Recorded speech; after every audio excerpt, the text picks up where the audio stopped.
अरे लय तो 2 minute in Salkhan Murmu XMP और आदिवासी सेंगेल अभियान राष्ट्रीय सभापति तेहें आले सब कलेक्टर बाबन घाटी रायरमपुर ऑफिस ले हेजना मिटन पिटिशन एमो लगे 15 तारीख मालहम माडी जहाँ सेंगेल महिला मोर्चा उड़ीसा सभापति कनाय उन्हीं साला होला 15 तारीख रायरमपुर थाना इंचार्ज रजलिना बेहरा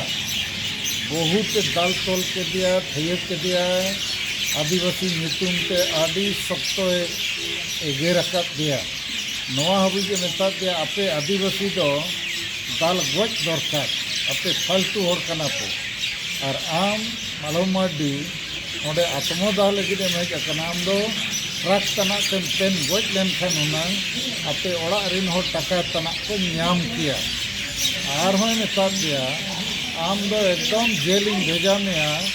और ओंडे खज ओडक के बम ओडक दाड़िया भारत रेनी राष्ट्रपति आदेश एम ले रहे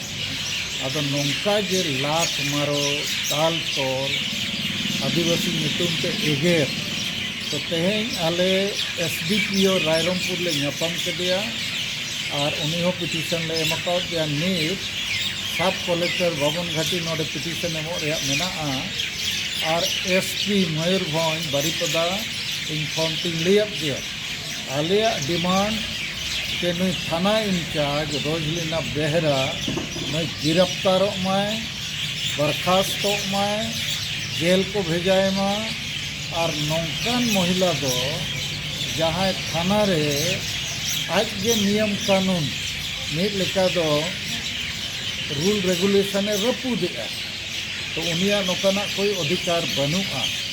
और जुदी नवा को चेतान रे कार्रवाई बाय हुआ इनाखान धरना प्रदर्शन हो सेंगेल दिन कार्यकर्ता को बारीपदा जोन रायरमपुर को हुआ और आले नवा हले डिमांडे कि SC/ST एट्रोसिटीज एक्ट 1989 तहत नई चेतान रे अविलंब केस दर्जमा और नई जेल को भेजाए नवा लगे तेहन नोडे हुई और नवा घटना दो खाली मालहम माडिया मामला तो बांग कना उड़ीसा से भारत रे महिला चेतान रे अन्याय रे मामला कना आदिवासी चेतान रे अन्याय अत्याचार शोषण रे मामला कना और संविधान कानून रापुद रे मामला कना तो नई थाना इंचार्ज रायरमपुर थाना नई तो थाना रे और नवा पुलिस रे कामी लगी योग्य बनुया